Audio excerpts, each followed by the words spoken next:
ચાલો, તો લાસ્ટ વિડીયોની અંદર આપણે પ્રક્રિયાની શબ્દ છે પ્રક્રિયાની સ્વયં ભૂયિટા સમજ્યા. Sorry for that. તો પ્રક્રિયાની સ્વયંભૂયિતા સમજ્યા અને પ્રક્રિયાની સ્વયંભૂયિતા માટે જવાબદાર આપણે વાત કરી હતી સૌથી પહેલા એન્થાલ્પી ફેરફાર. એટલે કે જે બી પ્રક્રિયા ઉષ્મા ક્ષેપક હશે એ બધી જ મોટાભાગની બધી જ પ્રક્રિયાઓ કેવી હોય છે? સ્વયંભૂ હોય છે, પોતાની જાતે થતી હોય છે. પરંતુ ત્યાર પછી આપણે એવું પણ સમજ્યા કે ભાઈ કેટલીક પ્રક્રિયાઓ ઉષ્મા શોષક છે, તેમ છતાં પણ પ્રક્રિયા આપમેળે થાય છે. તો આના પરથી આપણે એવું વાત કરી હતી કે માત્ર ડેલ્ટા એચ એટલે કે એન્થાલ્પીમાં થતા ફેરફાર દ્વારા આપણે પ્રક્રિયાની સ્વયંભૂયિતા સમજી શકતા નથી. તો ત્યારબાદ આપણે વાત કરી એક નવા અવસ્થા વિધેયની વાત કરી, એક નવા અવસ્થા વિધેયની વાત કરી અને એ હતી આપણી એન્ટ્રોપી. એ હતી આપણી શું હતી? એન્ટ્રોપી હતી. ને એન્ટ્રોપી જ્યારે મેં તમને લાસ્ટ વિડીયોમાં સમજાવ્યું છે એમાં મેં તમને કહ્યું છે કે એવું આપણે ધારી લઈએ કે મેં જે તમને એક્ઝામ્પલ સમજાવ્યું હતું એ આપણે ધારેલું હતું પર્યાવરણથી અલગ છે એવું સમજીને એન્ટ્રોપીના થતા ફેરફારને આધારે આપણે પ્રક્રિયાની સ્વયંભૂયિતા નક્કી કરીને આવ્યા છે. માત્ર ડેલ્ટા એસ દ્વારા, ડેલ્ટા એસ ટોટલ દ્વારા આપણે પ્રક્રિયાની સ્વયંભૂયિતા નક્કી કરીને આવ્યા હતા. પરંતુ આપણે એમાં શું કર્યું હતું? પ્રણાલીને પર્યાવરણથી અલગ કરેલી હતી. પણ આવું તો પોસિબલ નથી. મીન્સ કે આપણી જે પ્રણાલી છે એ પ્રણાલી ક્યાં તો બંધ પ્રણાલી હોઈ શકે અથવા તો ખુલ્લી પ્રણાલી હોઈ શકે. તો આ બંને પ્રણાલી સાથે શું સંકળાયેલું છે? એન્થાલ્પી ફેરફાર સંકળાયેલો છે, હા કે ના? અને સાથે સાથે એન્ટ્રોપી પર કામ કરશે. તો બંનેના ઉપયોગ વડે કેવી રીતના પ્રક્રિયાની સ્વયંભૂયિતા નક્કી કરી શકાશે? હવે ક્વેશ્ચન એવો ઉભો થયો કે સૌથી પહેલા આપણે એન્થાલ્પી ફેરફાર દ્વારા પ્રક્રિયા આપમેળે થવા માટેનું ચાલક બળ શું છે એને સમજવાનો પ્રયત્ન કર્યો હતો કે જે બી પ્રોસેસ ઉષ્માક્ષેપક છે એ ઉષ્માક્ષેપક ઉષ્મા ઉત્પન્ન કરે છે, તેના દ્વારા પ્રક્રિયા આપમેળે થાય છે.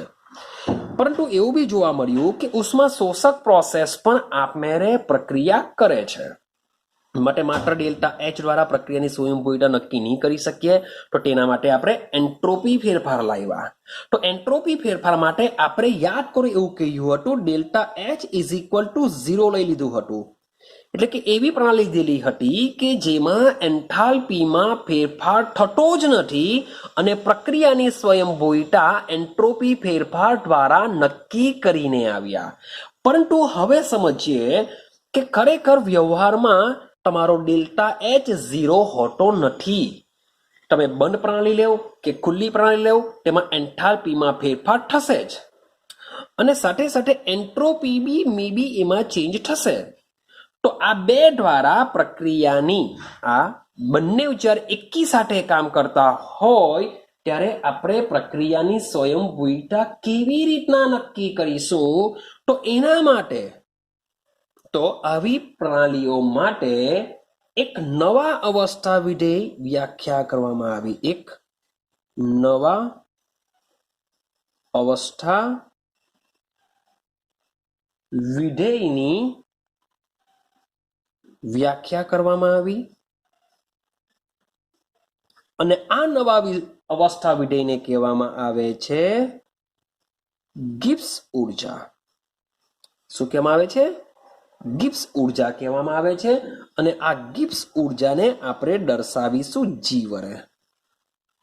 તો હવે આપણે આ જી, એચ અને એસ આ ત્રણે ત્રણ એકબીજા સાથે સંબંધ ધરાવીને કોઈ પણ પ્રક્રિયા, શબ્દ બોલું છું, કોઈ પણ પ્રક્રિયા આપમેળે થશે કે નહીં થશે એ સમજાવી શકશે. આ કોઈ પણ પ્રક્રિયા આપમેળે થશે કે નહીં થશે એ આ ગિબ્સ ઉર્જા સમજાવી શકે છે. અને ગિબ્સ ઉર્જામાં થતો ફેરફારને આપણે શું કહેશું? ડેલ્ટા જી કહેશું, જે આપણે ધીમે ધીમે અભ્યાસ કરીએ.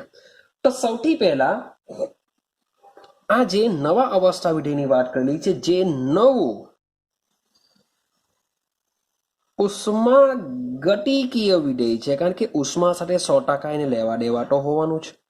તો આ જે નવું ઉષ્મા ગતિકીય વિધેય છે, એ વિધેય એન્થાલ્પી અને એન્ટ્રોપી સાથે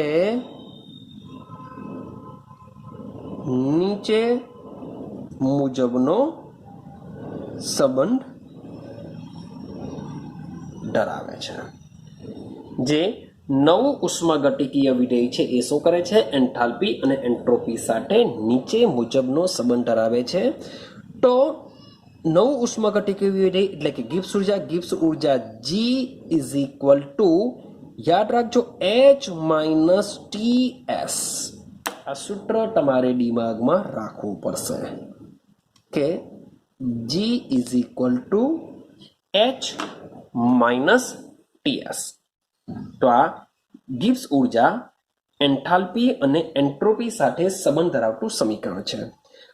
વાત આપણે ગિબ્સની કરીએ આપણે, તો આ જે ગિબ્સ ઉર્જા છે, ગિબ્સ વિધેય છે, એ ગિબ્સ વિધેય જી એકચ્યુઅલી કેવો છે? આ લોકોની જેમ જ માત્રાત્મક વિધેય છે. કેવો છે? માત્રાત્મક વિધેય છે. અને સાથે સાથે એચ અને એસ ની જેમ જ તે કેવું છે? અવસ્થા વિધેય છે. કેવું છે? અવસ્થા વિધેય. અવસ્થા વિધેયનો એવો મતલબ થાય કે ભાઈ પ્રણાલી જ્યારે એક અવસ્થામાંથી બીજી અવસ્થામાં રૂપાંતર પામતી હોય, જ્યારે કે બરફમાંથી પાણી બને છે, તો બરફમાંથી પાણી કેવી રીતના બન્યું, શા માટે બન્યું, શું એમાં ફેરફાર થયો, એવું તમારે કોઈ જોવા નથી. બરફની ભાઈ પહેલા ઉર્જા, ગિબ્સ ઉર્જા કેટલી હશે? પાણીની ગિબ્સ ઉર્જા કેટલી હશે? તેના તફાવત દ્વારા આપણે ગિબ્સ ઉર્જાનો ફેરફાર નક્કી કરીશું, જેને આપણે ડેલ્ટા જી વડે દર્શાવીશું. માટે ડેલ્ટા જી આસાની હશે? સિસ્ટમ મીન્સ કે પ્રણાલીની ગિબ્સ ઉર્જામાં થતો ફેરફાર હશે. આ જે ડેલ્ટા જી સિસ્ટમ છે એ છે પ્રણાલીની ગિબ્સ ઉર્જામાં થતો ફેરફાર. હવે જ્યારે ગિબ્સ ઉર્જામાં ફેરફાર જો થાય તો આની સાથે સંકળાયેલું જે છે એમાં શું થશે? તો જોજો, ડેલ્ટા આપણે લગાડી દઈએ.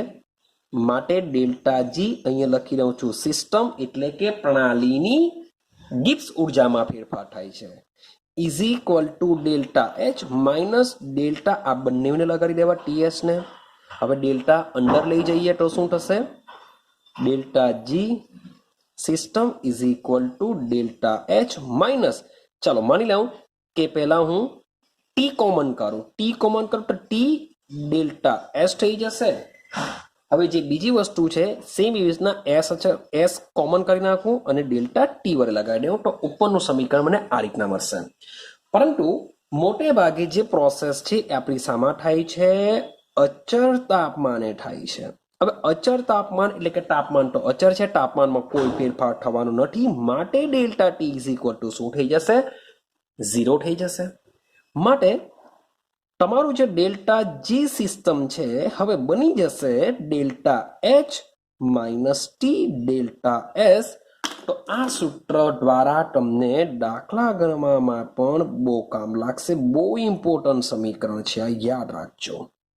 Delta G is equal to delta H minus T delta S याद राखजो અને અહીં જે એન્થાલ્પીમાં થતો ફેરફાર છે એ પણ શાનો હોય છે સિસ્ટમનો હોય છે એન્ટ્રોપીમાં થતો ફેરફાર બી શાનો હોય છે સિસ્ટમનો હોય છે એટલે કે બધું પ્રણાલી સાથે સંકળાયેલું છે આઈડિયા આવે છે બધું જ પ્રણાલી સાથે સંકળાયેલું છે એનો મતલબ એમ થાય કે ડેલ્ટા જી દ્વારા પ્રક્રિયા આપમેળે થશે કે નહીં થશે એ જાણવું જો હોય તો માત્ર ને માત્ર ગિબ્સ ઉર્જાની પ્રણાલી ગિબ્સ ઉર્જાની જે ફેરફાર છે એ પ્રણાલીમાં થતા ફેરફાર દ્વારા જ જાણી શકાય એના માટે પર્યાવરણની ગિબ્સ ઉર્જામાં થતા ફેરફારની જરૂર પડતી નથી જ્યારે એન્ટ્રોપી દ્વારા પ્રણાલીની એન્ટ્રોપીમાં થતો ફેરફારની બી જરૂર પડે પર્યાવરણની એન્ટ્રોપીમાં થતા ફેરફારની બી જરૂર પડે બંનેનો સરવાળો કરો એની વેલ્યુ જો 0 કરતાં વધુ આવે તો જ પ્રક્રિયા આપમેળે થશે મીન્સ કે એન્ટ્રોપીમાં થતા ફેરફાર દ્વારા જો પ્રક્રિયા આપમેળે થશે કે ન થશે એ જાણવું હોય તો મારે પ્રણાલી અને પર્યાવરણ બંનેની જરૂર પડશે પણ ગિબ્સ ઉર્જા એક એવો વિધેય છે કે જેના દ્વારા પ્રક્રિયા આપમેળે થશે કે નહીં થશે તે જાણવા માટે માત્ર ને માત્ર પ્રણાલીની જ ગિબ્સ ઉર્જાની જરૂર પડશે પણ મોટે ભાગે આપણે જ્યારે પણ આ સૂત્ર લખીશું ત્યારે આવી રીતના સિસ્ટમ દર્શાવવાની જરૂર નથી delta G is equal to delta H minus T delta S જ લખવામાં આવે છે કારણ કે અહીં ડેલ્ટા જી માત્ર ને માત્ર પ્રણાલી માટે જ કામ કરે છે પર્યાવરણ સાથે કોઈ લેવા દેવા હોતી નથી ક્લિયર થાય છે તો ભાઈ તમે ગુજરાતીમાં બી લખી શકો કે ગિબ્સ ઉર્જામાં ફેરફાર એન્થાલ્પી ફેરફાર માઇનસ તાપમાન ગુણ્યા એન્ટ્રોપી ફેરફાર તો આ જે સમીકરણ છે એ સમીકરણને કહેવામાં આવે છે ગિબ્સ સમીકરણ લખી શકો છો તમે કે ઉપરનું સમીકરણ એ ગિબ્સનું સમીકરણ છે કેમ કારણ કે ગિબ્સ નામના વૈજ્ઞાનિકે આ શોધેલું છે માટે આ ગિબ્સનું સમીકરણ કહેવામાં આવે છે ક્લિયર થાય છે તો અહીં પ્રક્રિયાની સ્વયંભૂયતા તો અહીં પ્રક્રિયાની સ્વયંભૂયતા સમજવા માટે એન્થાલ્પીમાં થતો ફેરફાર અને એન્ટ્રોપીમાં થતો ફેરફાર આ બંને પર્યાયોનો ઉપયોગ કરીને આપણે ડેલ્ટા જી દ્વારા કોઈ પણ પ્રક્રિયાની સ્વયંભૂયતા નક્કી કરી શકીએ છીએ કારણ કે માત્ર એન્થાલ્પી દ્વારા પણ પ્રક્રિયાની સ્વયંભૂયતા નક્કી નહીં કરી શકાતી હતી માત્ર એન્ટ્રોપી માટે આપણે delta H is equal to 0 લઈ લીધું હતું પરંતુ વ્યવહારમાં જે રાસાયણિક પ્રક્રિયાઓ થાય છે તેમાં ડેલ્ટા એચ 0 હોતું નથી માટે એ બંનેનો ઉપયોગ કરવો પડશે તો બંનેનો ઉપયોગ મીન્સ કે ડેલ્ટા જી દ્વારા કરીશું તો આ સમીકરણ દ્વારા કોઈ પણ પ્રક્રિયા આપમેળે થશે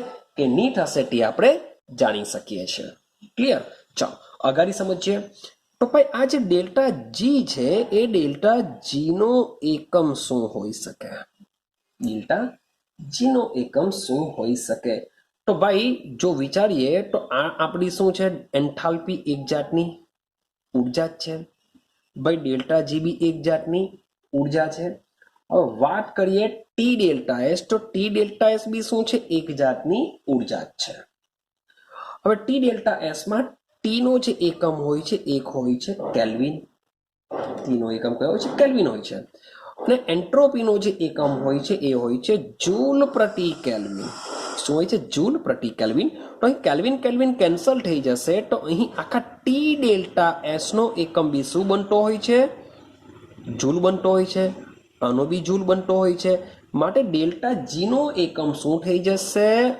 તમે જૂલમાં લઈ શકો મે બી કેલરીમાં લઈ શકો અથવા તો અર્ગમાં લઈ શકો આ બધા એકમો છે ઉર્જાના પણ મોટે ભાગે ડેલ્ટા જી તમારો સમા આવશે જૂલમાં આવશે આઈડિયા આવે છે ચાલો તો આટલે સુધીનું કમ્પ્લીટ થયું ચાલો હવે સમજો કે આપણે જાણીએ છીએ કે આપણી પાસે જે કુલ એન્ટ્રોપી ફેરફાર છે કુલ એન્ટ્રોપી ફેરફાર આપણે લાસ્ટ વિડીયોમાં સમજીને આવ્યા હતા ડેલ્ટા એસ સિસ્ટમ એટલે કે પ્રણાલી વત્તા ડેલ્ટા એસ સરાઉન્ડિંગ એટલે કે પર્યાવરણ બંનેની એન્ટ્રોપીમાં થતો ફેરફારનો સરવાળો ડેલ્ટા એસ ટોટલ આપતો હોય છે હવે જો પ્રણાલી શબ્દ સમજો જો પ્રણાલી पर्यावरण साथे संतुलનમાં હોય એવું સમજો કે આપણી જે પ્રણાલી છે એ પ્રણાલી શું કરે છે? પર્યાવરણ સાથે સંતુલનમાં હોય. તો પ્રણાલી અને પર્યાવરણ જો એકબીજા સાથે સંતુલનમાં હોય તો એનો મતલબ એમ થાય કે પ્રણાલીનું જેટલું તાપમાન હશે, પ્રણાલીનું જેટલું તાપમાન હશે એટલું જ તાપમાન કોનું હોવાનું? પર્યાવરણનું હોવાનું. કેવી રીતના? માની લો કે મારી પાસે બરફ છે, એ બરફને હું પર્યાવરણમાં મૂકી દઉં છું તો એ શું બની જશે? પાણી બની જશે. તો અહીં સંતુલન સ્થપાશે કે પાણીનું જેટલું તાપમાન હશે એટલું જ તાપમાન કોનું હશે? ભાઈ પર્યાવરણનું હશે. તો જ સંતુલન સ્થપાવવાનું. ક્લિયર થાય છે? તો જ્યારે પ્રણાલી અને પર્યાવરણ સાથે સંતુલનમાં હોય છે ત્યારે પ્રણાલીનું જેટલું તાપમાન હશે એટલું તાપમાન કોનું હશે? પર્યાવરણનું હશે. માટે પર્યાવરણની શબ્દ સમજો, માટે પર્યાવરણની એન્થાલ્પીમાં થતો વધારો, શબ્દ બોલું છું, આ જે પર્યાવરણ છે એ પર્યાવરણની એન્થાલ્પીમાં થતો વધારો, શબ્દ જોજો, વધારો, આની એન્થાલ્પીમાં વધારો થાય છે તો પ્રણાલીની એન્થાલ્પીમાં શું થશે? ઘટાડો થશે. ભાઈ એવું કઈ રીતના? તો ભાઈ માનો સમજો કે અહીં બરફ છે, તો બરફમાંથી જ્યારે આ પાણી બનતું હોય છે ત્યારે પાણી બી શરૂઆતમાં તો કેવું હોય છે? ઠંડુ હોય છે. પછી આ જે પાણી છે એ પાણી શું કરે છે? ઉષ્મા ગુમાવે છે. તો આ પ્રણાલી જે ઉષ્મા ગુમાવે છે એ ઉષ્મા કોણ મેળવવાનું? ભાઈ પર્યાવરણ મેળવશે. તો જો પ્રણાલી જો ઉષ્મા ગુમાવે તો એ ઉષ્મા કોણ મેળવશે? પર્યાવરણ મેળવશે. આના કરતાં ઉલટું પણ શક્ય બની શકે કે માની લો કે મારી પાસે એકદમ ગરમ પાણી છે, તો ગરમ પાણીને ગરમ કરેલું છે એને હું ઓરડાના તાપમાને મૂકી દઉં, તો આ ગરમ પાણી શું કરશે? એની જે ઉષ્મા છે એ ઉષ્મા કોને આપી દેશે? પર્યાવરણને આપી દેશે. હા કે ના? ક્લિયર થાય છે? માની લો કે બરફ છે, બરફમાંથી પાણી બનવા માંગે છે, તો આ બરફે શું કરવું પડશે? પર્યાવરણમાંથી ઉષ્મા મેળવવી પડશે. જો પ્રણાલી પર્યાવરણમાંથી ઉષ્મા મેળવે તો પર્યાવરણની ઉષ્મામાં ઘટાડો થશે, પ્રણાલીની ઉષ્મામાં વધારો થશે. પણ મોટે ભાગે આપણે ડેલ્ટા એચ ને બી સાથે લઈને ચાલીએ છીએ, એટલે કે ભાઈ ઉષ્મા હંમેશા શું કરશે? ગરમ છેડાથી ઠંડા છેડા તરફ, એટલે કે ગરમ ભાગથી ઠંડા ભાગ તરફ જતો હશે. એટલે કે ઉષ્મા ક્ષેપકની વાત કરીએ તો ભાઈ શું થવાનું કે સમાન તાપમાન છે, બંનેનું તાપમાન સમાન છે, પરંતુ એન્થાલ્પીમાં જે થતો વધારો છે એટલો જ ઘટાડો તમને પ્રણાલીની એન્થાલ્પીમાં જોવા મળતો હોય છે. આઈડિયા આવે છે?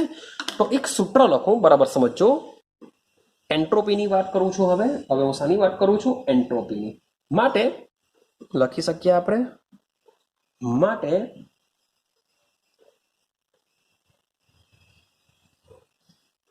પર્યાવરણની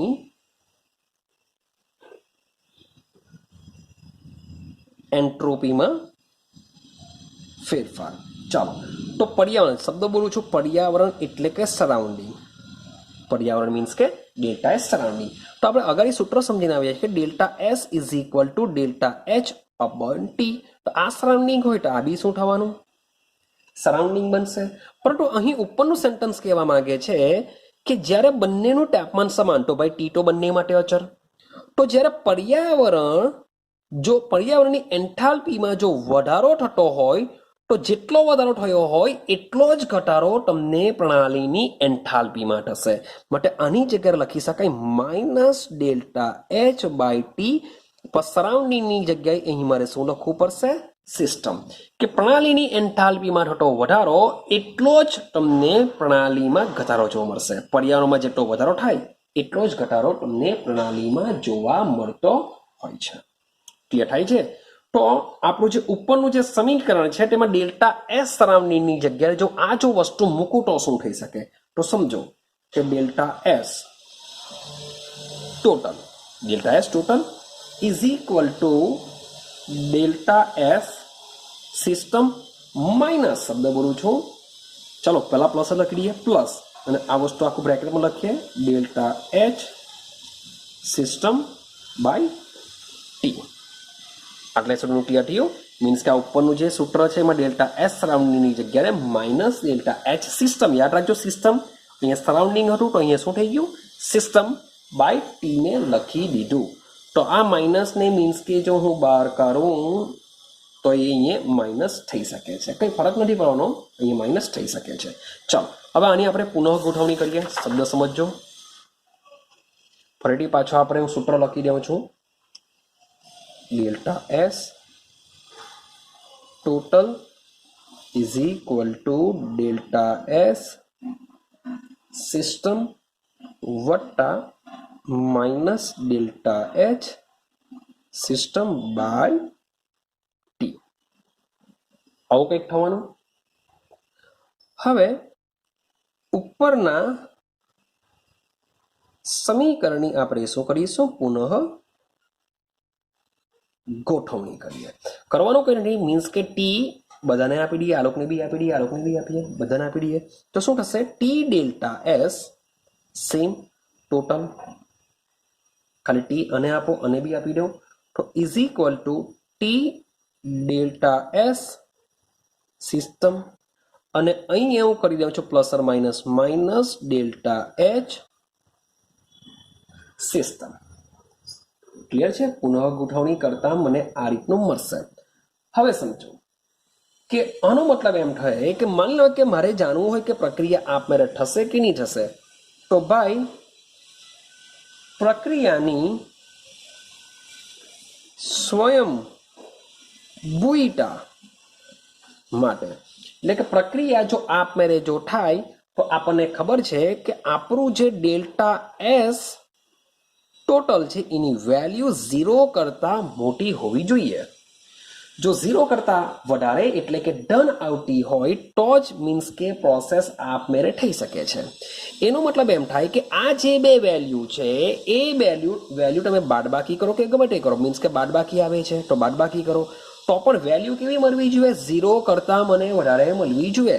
માટે આપણે લખી શકીએ કે આથી T delta S system minus delta H system, આ બેની જે બાદબાકી છે એની વેલ્યુ શું આવી જોઈએ, 0 કરતાં જો વધારે આવતી હોય તો જ પ્રક્રિયા આપમેળે થઈ શકે છે.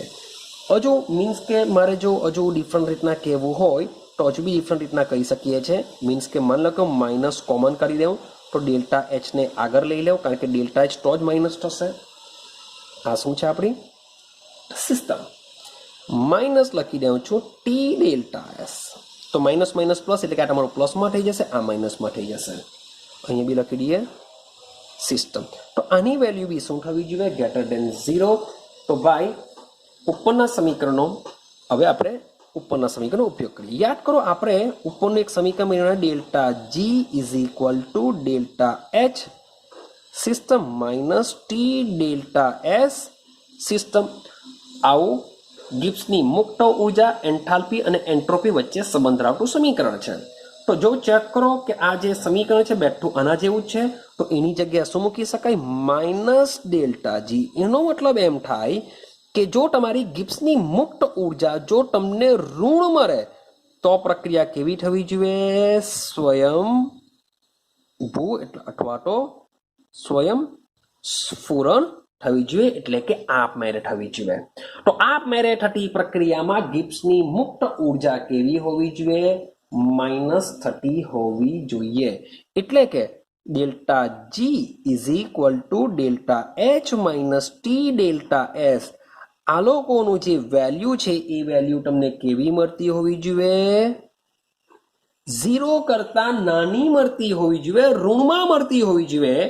તો જ આ પ્રક્રિયા શું થઈ શકે છે, સ્વયંભૂ અથવા તો સ્વયંસ્ફુરણ આપમેળે થઈ શકે છે.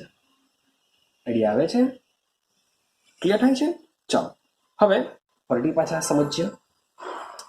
હવે આપણી પાસે ઉપરના સમીકરણમાં તમને જે ડેલ્ટા એચ આટલું આઈડિયા આવી ગઈ, મીન્સ કે પ્રક્રિયા આપમેળે થશે કે નહીં થશે એને સમજવું હશે તો ડેલ્ટા જી દ્વારા પણ આપણે સમજી શકીએ છીએ. ક્લિયર? તો એના માટે ડેલ્ટા જી ની વેલ્યુ કેવી આવી જોઈએ, ઋણ આવી જોઈએ. એમાં ડેલ્ટા એચ પણ છે, ડેલ્ટા એસ પણ છે. તો આ બંને રાશિ એક જ સમીકરણમાં આવી જાય છે અને આ સમીકરણનો ઉપયોગ કરીને આપણે પ્રક્રિયા આપમેળે થશે કે નહીં થશે એ જાણી શકીએ છીએ. તો અહીં જે ડેલ્ટા એચ સિસ્ટમ છે, મીન્સ કે પ્રણાલીની જ લઈએ છે, આ બી પ્રણાલીની જ આવશે.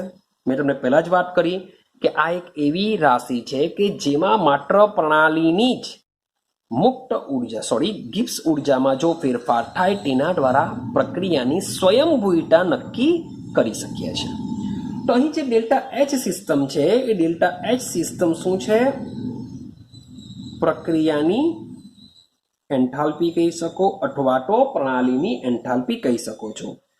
અને જે ટી ડેલ્ટા એસ સિસ્ટમ છે આ એક શું છે? એક જાતની ઉર્જા છે. ટી ડેલ્ટા એસ શું છે? એક જાતની ઉર્જા છે. પણ આ જે ઉર્જા છે એ કામ અથવા તો કેમિસ્ટ્રીની ભાષામાં કાર્ય માટે ઉપયોગી નથી.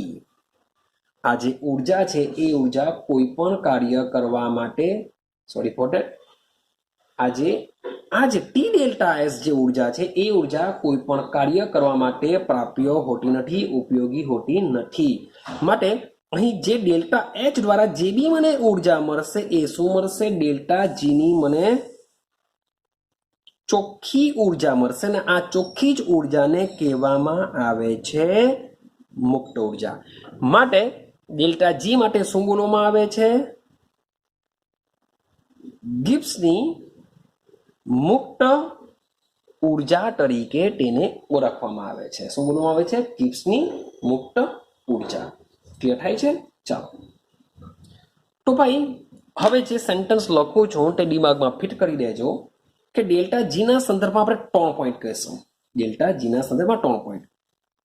પહેલો પોઈન્ટ, જો આપણે સૂત્ર કયો ઉપયોગ કરવાનો? Delta G is equal to delta H minus T delta S દ્વારા પણ આપણે પ્રક્રિયાની સ્વયંભૂતા નક્કી કરી શકીએ. અથવા તો જો તમને પ્રક્રિયકો અથવા તો નિપજોની મુક્ત ઉર્જાના મૂલ્ય આપેલા હોય તો નિપજ મીન્સ કે delta G is equal to GP minus GR. નિપજની મુક્ત ઉર્જા માઇનસ પ્રક્રિયકની મુક્ત ઉર્જાનો ઉપયોગ કરીને પણ ડેલ્ટા જી શોધી શકાય છે. તો જો પહેલી કન્ડિશન, જો ડેલ્ટા જી ઋણ હોય, તમને ડેલ્ટા જી નો આ બે સમીકરણનો ઉપયોગ કરીને જો તમને ડેલ્ટા જી ઋણ મળતો હોય તો યાદ રાખજો પ્રક્રિયા આપમેળે થશે. પ્રક્રિયા સ્વયંસ્ફુરિત હશે. આપમેળે અથવા તો સ્વયંસ્ફુરિત હશે. બીજો પોઈન્ટ, જો ડેલ્ટા જી તમને ધન મળે, ડેલ્ટા જી ની વેલ્યુ ધન હોય તો યાદ રાખજો પ્રક્રિયા આપમેળે થશે નહીં. આ જેવી વસ્તુ કહું છું બહુ ઇમ્પોર્ટન્ટ છે. એઝ અ VSQ સ્વરૂપે, એઝ અ ક્વેશ્ચન સ્વરૂપે પણ તમને સ્કૂલ લેવલ પર પૂછાઈ જતું હોય છે. અને આ જે ડેલ્ટા જી જે છે એ તમને 12 સાયન્સમાં પણ ઘણા બધા ટોપિકોમાં કામ લાગતું હોય છે. માટે આ બધી વસ્તુ જે કહેવામાં આવે છે બરાબર દિમાગમાં ફિટ કરજો. લોંગ ટાઈમ માટે આ બધું યાદ રાખવાનું છે. તો ડેલ્ટા જી દ્વારા પ્રક્રિયાની આપમેળે થવા માટે એની વેલ્યુ પર જવું પડશે. જો વેલ્યુ ઋણ મળતી હોય તો આપમેળે થશે, ધન મળતી હોય તો આપમેળે થશે નહીં. શું 0 મળી શકે? તો ભાઈ થઈ શકે છે. જો ડેલ્ટા જીની વેલ્યુ 0 પણ હોઈ શકે છે પણ ત્યારે પ્રક્રિયા શું હશે? સંતુલનમાં હશે. પ્રક્રિયા શામાં હોય છે? ત્યારે સંતુલનમાં હોય છે. જેમ આપણે ડેલ્ટા એસ માં વાત કરી તેમ ડેલ્ટા એસ ની વેલ્યુ 0 તો સંતુલનમાં, સેમ ડેલ્ટા જી ની વેલ્યુ 0 હશે તો પ્રક્રિયા કેવી હશે? સંતુલનમાં હશે. ક્લિયર થાય છે? ચાલો હવે બરાબર સમજજો. તો હવે આપણે ડિફરન્ટ કન્ડિશન વિચારવાનો પ્રયત્ન કરીએ. અને આ બધી કન્ડિશન તમને એક્ઝામમાં 1 માર્ક્સમાં બી નીકળી આવતી હોય છે. કેવી કન્ડિશન? જોજો, સૂત્ર છે મારી પાસે delta G is equal to delta H minus T delta S. હવે વિચારીએ જુદી જુદી કન્ડિશન કે ભાઈ પ્રક્રિયા આપમેળે કઈ કન્ડિશનમાં થઈ શકે. માની લો કે આની વેલ્યુ તમને ધન મળે. આની વેલ્યુ કેવી મળે? ધન મળે. આની વેલ્યુ બી ધન હોય, ડેલ્ટા એચ ની વેલ્યુ બી ધન હોય, એટલે કે પ્રોસેસ ઉષ્મા શોષક છે. પ્લસ એટલે કે ઉષ્મા શોષક. ડેલ્ટા એસ ની બી વેલ્યુ ધન છે. તો આ બંને ધન વાળી કન્ડિશનમાં આની વેલ્યુ આની સાથે ગુણાશે તો માઇનસ બની જશે. આની વેલ્યુ ભાઈ પ્લસ છે, પણ આની વેલ્યુ જો મોટી હશે તો પણ તમને વેલ્યુ આન્સર શામાં મળશે? ઋણમાં મળશે. તો પ્રક્રિયા શું થશે? આપમેળે થઈ જશે. હા કે ના? પરંતુ આ કન્ડિશનમાં તમારું જે ટી ડેલ્ટા એસ છે, તમારી પાસે જે ટી ડેલ્ટા એસ છે એની વેલ્યુ ડેલ્ટા એચ કરતાં મોટી હોવી જોઈએ, તો જ વેલ્યુ ઋણ મળશે. વિચારો કે આનો જે ગુણાકાર છે એનો ગુણાકાર આના કરતાં વધારે હોય તો તમે પ્લસ ઓર માઇનસ કરશો, આન્સર તો જ માઇનસમાં આવશે. મીન્સ કે આ જે ગુણાકાર છે એ ગુણાકાર ડેલ્ટા એચ કરતાં કેવો હોવો જોઈએ? મોટો હોવો જોઈએ. તો જ તમને જે વેલ્યુ છે તે તમને ઋણ મળશે. ક્લિયર થાય છે? હા કે ના? ચાલો હવે બીજું વિચારીએ. હવે ખાલી આના વિશે વિચારીએ. બીજા બધા પોઈન્ટ બી પછી વિચારીએ. સૌથી પહેલા ટી ડેલ્ટા એસ વિશે વિચારીએ. સમજો, માની લઈએ કે હું ટી ડેલ્ટા એસ ની વાત કરું તો ટી ડેલ્ટા એસ માં તમારો જે એન્ટ્રોપીનો જે ફેરફાર છે એ ફેરફાર કેવો છે? તમારો એન્ટ્રોપીનો ફેરફાર કેવો છે ભાઈ? નાનો છે. તો આ કિસ્સામાં તમારું તાપમાન કેવું હોવું જોઈએ? વધારે હોવું જોઈએ. એન્ટ્રોપીમાં થતો ફેરફાર નાનો હોય તો તમારું તાપમાન કેવું હોવું જોઈએ? વધારે હોવું જોઈએ. તો જ આ બંનેનો ગુણાકાર તમને કેવો મળશે? મોટો મળશે. ને એ મોટો કેટલો હશે? એન્થાલ્પી કરતાં મોટો હોવો જોઈએ. તો જ પ્રક્રિયા આપમેળે થઈ શકે છે. આ પહેલી કન્ડિશન. બીજી કન્ડિશન કે માની લો કે મારી પાસે જે ટી ડેલ્ટા એસ છે તેમાં એન્ટ્રોપીમાં થતો જે ફેરફાર છે એ કેવો છે? મોટો છે. તો તમારો તાપમાન નાનો હોય તો પણ પ્રોબ્લેમ નથી, તો પણ એ બંનેનો ગુણાકાર છે એ ડેલ્ટા એચ કરતાં કેવો તમને જોવા મળશે? વધારે જોવા મળશે. તો આ બે કન્ડિશનની અંદર તમને આ જે સમીકરણ છે એ તમારું સાચું ઠરી જશે. એટલે કે બંનેની વેલ્યુ પ્લસ હશે. એન્ટ્રોપીમાં થોડો ફેરફાર બી પ્લસ હોય, ડેલ્ટા એચ બી પ્લસ હોય, તો તમને પ્રક્રિયા આપમેળે જોવા મળશે. તો સમજો પ્રક્રિયા કઈ કઈ રીતે આપમેળે થઈ શકે છે એને સમજીએ. તો ડેલ્ટા એચ ની વાત કરીએ. અહીંયા હું લખી દઉં છું પાછું સૂત્ર. Delta G is equal to delta H minus T delta S. અહીંયા લખી દઉં છું સ્વયં ભૂલતા, એટલે કે ચેક કરીએ કે થશે કે નહીં થશે. સૌથી પહેલા ડેલ્ટા એચ ની વેલ્યુ ચેક કરીએ. માની લઈએ કે ડેલ્ટા એચ ની વેલ્યુ માઇનસ છે. કન્ડિશન બધી વિચારી છે. જેટલી બી કન્ડિશન બનતી હોય એ બધી જ કન્ડિશન આપણે વિચારી લઈએ છીએ. માની લઈએ કે ડેલ્ટા એચ ની વેલ્યુ કેવી છે ભાઈ? માઇનસ છે. અને ટી ડેલ્ટા એસ, ટી તો તાપમાન છે, એની સાથે કંઈ ફરક નહીં પડશે, પણ ટીચરા બી ચેક કરતા જઈએ કે ટી તાપમાન છે આપણો. ડેલ્ટા એસ ની વેલ્યુ માની લઉં કે પોઝિટિવ મળે છે. તો ભાઈ ડેલ્ટા એસ ની વેલ્યુ પોઝિટિવ છે, માઇનસ નથી, એ આની સાથે ગુણાશે. હવે આની સાથે જે ગુણાય છે તો આ તો મોટો પ્લસ બનવાનો, મોટો પ્લસ બનશે અને આની વેલ્યુ માઇનસમાં છે. તો આ જો મોટો પ્લસ બને તો તમારો જે આન્સર છે તો પણ અગાડી માઇનસ છે, તો માઇનસ પ્લસ માઇનસ થઈ જશે. તો માઇનસ માઇનસ તમે સરવાળો થશે. માઇનસ માઇનસ કેવું થાય? સરવાળો. પણ તમારો ડેલ્ટા જી ની જે વેલ્યુ છે તો આ કન્ડિશનમાં તમને કેવી મળશે ભાઈ? ઋણ જ મળશે. કન્ડિશનમાં કેવી મળશે? તમને ઋણ જ મળશે. કેવી રીતના? તમે જ વિચારો. ડેલ્ટા એચ ની વેલ્યુ માઇનસમાં છે, ડેલ્ટા એસ ની વેલ્યુ પોઝિટિવ છે. આ ટી વેલ્યુ માની લો કે ટેમ્પરેચર નીચું લઈ લઈએ. ચાલો, ટેમ્પરેચર કેવું છે? એકદમ નીચું છે. ઊંચું તો વાત જ નથી કરો, નીચું છે. તો નીચું તાપમાન આની સાથે ગુણાશે એટલે કે વેલ્યુ તો પ્લસમાં આવશે, પણ આની આગળ માઇનસ છે તો આખી વેલ્યુ કેવી બની જવાની? માઇનસ બની જવાની. આખી વેલ્યુ માઇનસ બની જવાની. માટે માઇનસ માઇનસ શું થશે? પ્લસ થશે, પણ નિશાની તો માઇનસ નહીં આવવાની.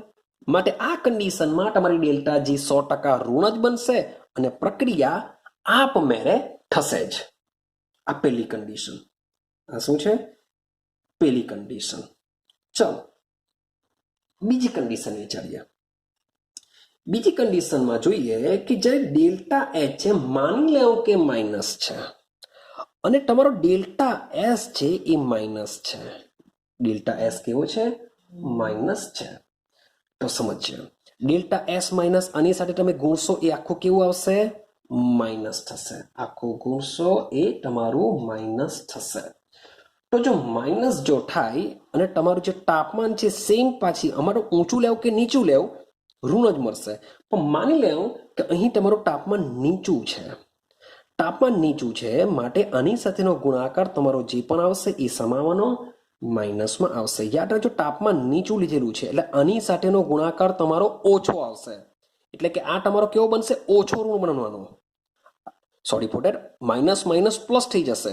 એટલે કે આ કન્ડિશનમાં તમારું જે ટી ડેલ્ટા એસ છે કેવું બની જવાનું? પોઝિટિવ બની જવાનું. પણ ડેલ્ટા એચ કેવું છે? માઇનસ છે. જો આની વેલ્યુ જો ઓછી હોય આના કરતા, એટલે કે આ કન્ડિશનમાં જો આ રીતના જો વર્ટ2 હોય તો ભાઈ પ્રક્રિયા કેવી થઈ જશે? આપમેળે થશે. મીન્સ કે આ ક્યારે થઈ શકે? તમારું તાપમાન કેવું હોવું જોઈએ? નીચું હોવું જોઈએ. પણ જો તાપમાન ઊંચું હોય, ડેલ્ટા એસ પ્લસમાં આપેલું હોય તો ભાઈ આના કરતા ઉલટું, એટલે કે પ્રક્રિયા આપમેળે થશે નહીં. એટલે બધું તમારે જરાક સમજી વિચારીને આના આન્સર આપવા પડશે કે ડેલ્ટા જી બાય ઋણ બનશે કે ધન બનશે. ખબર પડે છે કઈ? આ તમારી બીજી કન્ડિશન. માની લો ત્રીજી કન્ડિશનની વાત કરું. ત્રીજી કન્ડિશન શું હોઈ શકે? તો ત્રીજી કન્ડિશનની અંદર ભાઈ આપણે અહીંયા પ્લસ લીધું, માઇનસ માઇનસ લીધું. હવે સમજીએ. માની લો કે તમારું ડેલ્ટા એચ માઇનસમાં છે, તમારું ડેલ્ટા એસ પણ માઇનસમાં છે, પણ હવે માની લેવું કે તાપમાન મેં ઊંચું લઈ લીધું. તાપમાન કેવું લીધું? ઊંચું. તો મેં તમને કીધું કે તાપમાન જો તમે ઊંચું લેશો તો આ ટી ડેલ્ટા એસ નો જે ગુણાકાર છે તમને કેવો મળશે? માઇનસ મળશે. સાથે બાર માઇનસ પડે છે તો આની સાથેનો ગુણાકાર તમારો થઈ જવાનો પ્લસ ટી ડેલ્ટા એસ. શું થઈ જવાનો? પ્લસ ટી ડેલ્ટા એસ થઈ જશે. અને આ તાપમાન ઊંચું છે માટે આની વેલ્યુ ડેલ્ટા એચ કરતા વધી જશે. ભલે આ માઇનસમાં હોય પણ પ્લસ અને માઇનસ થશે, પણ નિશાની તમારે મોટાની મૂકવી પડશે. મોટાની મૂકશો એટલે ડેલ્ટા જી તમને આ કન્ડિશનમાં કેવો મળશે? ધન મળશે. ને ધન મળશે તો અહીં પ્રક્રિયા આપમેળે થશે નહીં. ખબર પડે છે? તો બંનેની વેલ્યુ નેગેટિવ હશે તો તમારે ટેમ્પરેચર પર જવું પડશે કે ટેમ્પરેચર કેવું છે. નીચું હશે તો આપમેળે થશે, ઊંચું હશે તો પ્રક્રિયા આપમેળે થશે નહીં. ખબર પડે છે કઈ? આટલું વિચારીએ. ચાલો ચોથી કન્ડિશન વિચારીએ. માની લો કે ચોથી કન્ડિશનની અંદર તમારો ડેલ્ટા એચ તમને પ્લસ મળે છે અને સાથે સાથે જે ડેલ્ટા એસ છે એની વેલ્યુ પણ તમને ધન મળે છે. એની વેલ્યુ તમને ધન મળે છે. તો આ કન્ડિશન જો વિચારીએ તો વિચારો કે ટી ડેલ્ટા એસમાં ડેલ્ટા એસ પ્લસ છે, આ તમને માઇનસ મળશે. તો મારે તાપમાન જોવું પડશે કે મારું તાપમાન કેવું છે. માન લો કે તાપમાન લઈ લેવું છું નીચું. તાપમાન કેવું લેવું છું? નીચું. નીચું લેશો એટલે માઇનસ બનશે. હા, 100% કે તમારું ટી ડેલ્ટા એસ છે આની વેલ્યુ પ્લસ, આની આગળ માઇનસ છે, આટો માઇનસ રહેવાનું. અહીં ડેલ્ટા એચ પણ તાપમાન નીચું છે એટલે કે આ જે વેલ્યુ છે એ કેવી થવાની? ઓછી થવાની. અહીં ડેલ્ટા એચ કેવો છે? પ્લસ છે. આની વેલ્યુ વધારે છે અથવા ઊંચી છે એટલે કે અહીં તમને delta H greater than T delta S થશે. માટે ડેલ્ટા એચ ની વેલ્યુ વધારે છે અને એ પ્લસમાં છે માટે ડેલ્ટા જી ની વેલ્યુ સામા મળશે? તમને ધનમાં મળશે. જેથી આ કન્ડિશનમાં પણ પ્રક્રિયા આપમેળે થશે નહીં. આ કન્ડિશનમાં બી તમારી પ્રક્રિયા આપમેળે થવાની નથી. કઈ ખબર પડે છે કઈ? ચાલો આટલી કન્ડિશન વિચારીએ. ABCD E વિચારીએ. માની લો કે ડેલ્ટા જી તમારું ડેલ્ટા એચ તમારું પોઝિટિવ છે. ડેલ્ટા એચ તમારું પોઝિટિવ છે. ડેલ્ટા એસ પણ પોઝિટિવ છે પણ ટેમ્પરેચર હું વધારે વિચારું. ટેમ્પરેચર જો વધારે વિચારું એટલે કે તમારી ટી ડેલ્ટા એસ ની વેલ્યુ ડેલ્ટા એચ કરતા વધી જશે.